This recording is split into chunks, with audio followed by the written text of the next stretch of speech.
So if you've been listening to the podcasts of the last 23 days, we've often sent it to you sheltering behind a rock or under a palm tree or in the shade of a Land Rover.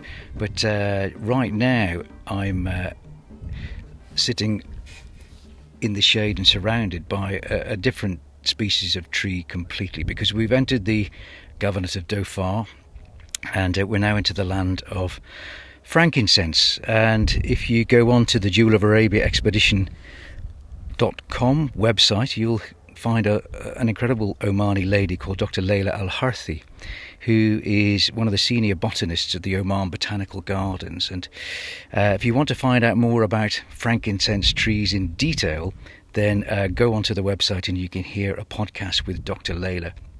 But I'm not surrounded by a couple of trees here. I'm surrounded by 5,000 frankincense trees in what is a really special place. And sitting next to me is a really fascinating man who's really the catalyst with a team of Omanis behind a really exciting project. And so Matt Wright is here, and I'm going to ask Matt to tell us a little bit about what's going on here in Wadi Dawqah. So Matt, great to chat to you, not online, face to face, sheltering as we are from the sun and leaning up against the bumper of the Land Rover. But can you just tell everybody who's listening what's going on here at Wadi Dawqah? What are you doing, and what are the overall aims of the project? So firstly, we're absolutely delighted to welcome you and your team here to Wadi Dawqah, one of Oman's UNESCO World Heritage Sites, and really one of Oman's most treasured national locations. We are sat just north of the Kara Mountains, where the mountains kind of slip down and meet the arid, rocky, extremely dry Nejd Desert. And what we're trying to do at Wadi Dawqah is really two key strategic things. The first is to create the world's most sustainable, ethical, and transparent source of frankincense, and then to bring it to the world through luxury perfumes. The second key strategic aim is to create a definitive, signature, must-see, internationally respected tourist destination that perfume lovers, frankincense aficionados hope and dream to one day visit in southern Oman. Well, we arrived 2 hours ago, Matt, and I haven't seen so many cars in one place in 24 days. I know we've been pretty remote, but there must have been about 50 four-wheel drive vehicles as we pulled into your car park. And I'm glad you told us it was a white Prado that you were sitting in, because there were 50 white Toyota vehicles there. But clearly, there's huge potential here for what you've just described. And so when people come here, that's the aspiration that you've just shared. When people come here, what would they see? So if we just jump forward in time by 2 years, what people will see is this remarkably modern, bold, visionary manufacture and visitor centre, whose shape, style, feel and content is inspired by the shape of frankincense resin as the external bark is gently tapped by one of our Omanis with his ancient mangaf. And the visitor will arrive, see this centre, look out across the valley, seeing thousands of frankincense trees in rude health. And then he'll see the full life cycle of the frankincense journey. He'll see, the visitor will see small trees, potted trees, natural trees, enormous trees, majestic trees. He'll then see our exclusively Omani workforce quietly tapping away at the trees, producing that iconic and mystifying frankincense resin. The resin will then be collected, centralised, and moved into the visitor centre itself, into our manufacture area, where it will be sorted, cleaned, dried, and then placed within the Wadi Dawqah frankincense distillery. And that step there, the distillation, shows that we're bringing international class distillation technology, which is the highest value aspect within the frankincense chain, into Oman. And then the visitor will see and smell and experience the olfactive profile of the Wadi Dawqah frankincense oil. And then they'll see a variety of perfumes, which include frankincense as a signature ingredient.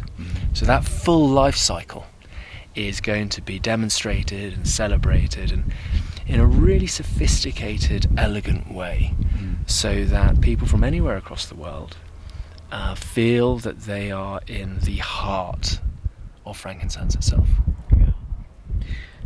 That's incredible, and we are battling the wind a bit here, so hopefully you can hear Matt and I talking. But Matt, I live in a part of Scotland where there's called Bewley, just outside of Inverness, and there's a fantastic charity there called Trees for Life, and a really innovative chap like yourself called Alan Featherstone, who's really driving an amazing project forward, which is to sort of rewild the Scottish Highlands and the Glens with an indigenous tree called the Caledonian pine. And I'm going to connect you because they're just doing really innovative work like you are. But you know, they're in many ways, I've watched them grow over a period of 10, 12 years to where they are now. Their centre has just opened, and it's proven to be really successful, as I am convinced yours will be too.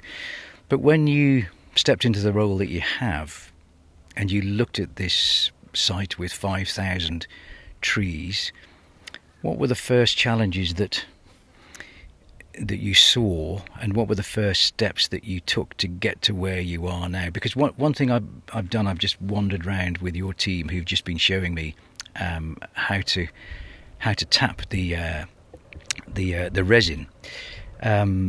But I noticed that there are little QR codes and discs hanging on every tree, for example. So there's clearly, as you say, there's a vision in a couple of years to have this interpretation centre, this visitor centre. But what's gone on in the last 2 years to get you to where you are right now? So, as ever, when you're building a physical building, lots of work goes on behind the scenes, but there's no proof of it on the ground. We haven't started building, but we've made tangible progress with our aspiration to create the world's most sustainable, ethical and transparent source of frankincense. And really what that means in practice is that we very quickly went and recruited a team of local Omanis, defined international best practice as to how you tap trees, care for trees, monitor trees. And then we inaugurated, we conducted the inaugural frankincense harvest season at Wadi Dawqah, which just finished in May last year. Thereafter, we sent the resin to the beating heart of perfumery at Grasse, where it was distilled by arguably the world's most sophisticated ingredient house. We then introduced this new this Omani Wadi Dawqah frankincense oil with a truly distinctive olfactive profile that's completely different from any other frankincense oil sourced elsewhere in the world. And we introduced it to the industry at the World Perfumery Congress in Switzerland. And then a week or two after that, we held our own bespoke, utterly unique, Omani first, I believe, Wadi Dawqah special event at Harrods to introduce this Omani-made, Omani-harvested, Omani-produced, a quintessential exemplar of Omani heritage and culture. We launched that at Harrods. And then we've asked ourselves, right, how can we do things here that take something that is emblematically Omani, utterly linked in the minds of millions of people around the world with antiquity, the frankincense tree, and then give it this modern, sophisticated, technological edge. What we decided is we were going to create the first smart forest in the Gulf.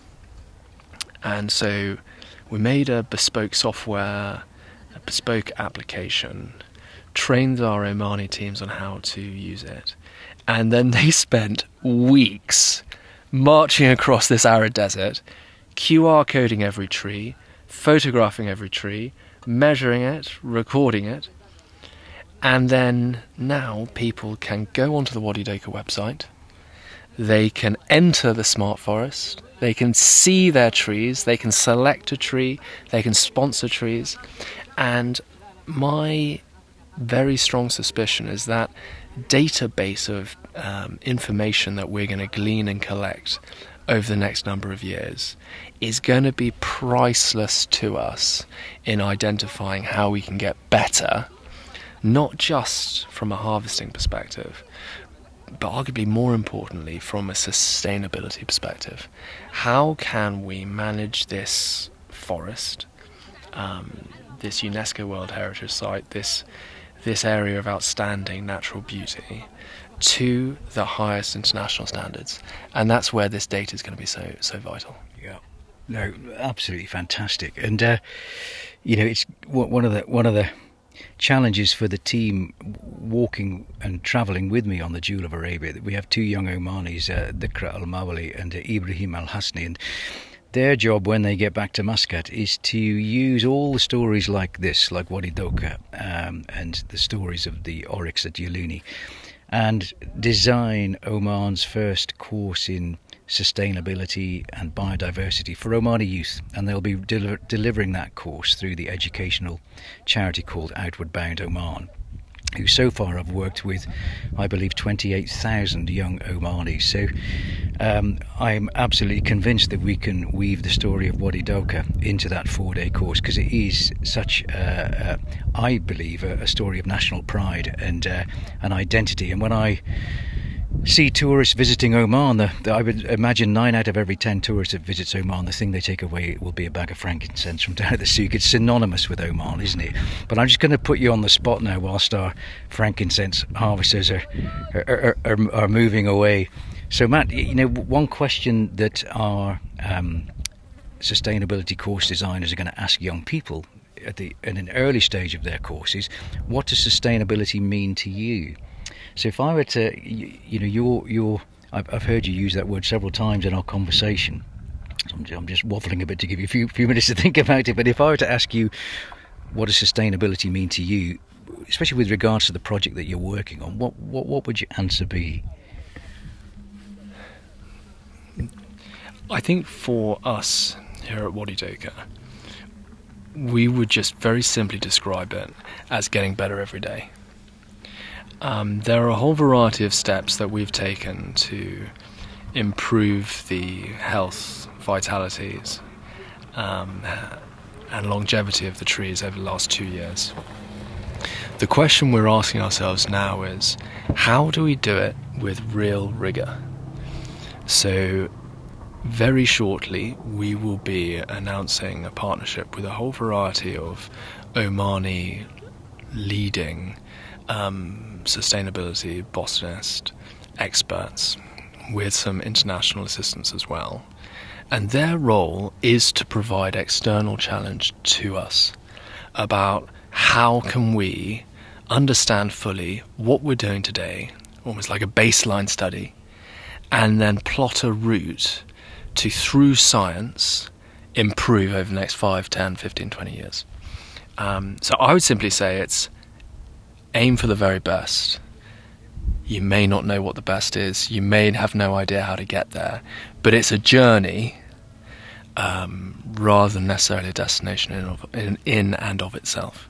Yeah, well, great answer. And again, like every person I've asked that question to, totally different to what everybody else has said. There is no definition to sustainability, is there? But it's it's all thought-provoking stuff for a better future, really. And what I really love about what you're doing here, Matt, is that we're surrounded by Omanis, and I know there are a couple of young people who aren't here today. It's multi-generational, and I think you're on a winner here. I think it's something of which Oman should be truly proud, and I just look forward to seeing it evolve over the coming years. And we're going to stay close to Wadi Dawqah tonight. We have in a couple of hours we have to find on top of a hill a signal, 4G signal, so that we can connect with a bunch of sustainability students doing a sustainability course at Penn State University in USA, because the Jewel of Arabia podcasts have now been downloaded on every continent on Earth, and education's a really important part of what we're doing. There's some great work going on in schools in Muscat, the British School, Knowledge Gate International, and I know our friends at the Royal Geographical Society in London, through their education team, are doing great work with schools there. So huge amounts that we are learning as a team as we travel through Oman, and I hope these podcasts are informative for those of you listening. Our plan tomorrow, which is day 25 of Jewel of Arabia, we'll return north to Thumrait to meet the Deputy Wali, who wants to meet us for coffee and halwa and to welcome us to Thumrait, and then we'll head east slightly along the mountain road till we find a big wadi that Bertram Thomas followed towards the top of the mountains in 1928. We'll be walking up that wadi for a couple of days. We'll come out to the top of those mountains, and then once again we should be able to see the Indian Ocean.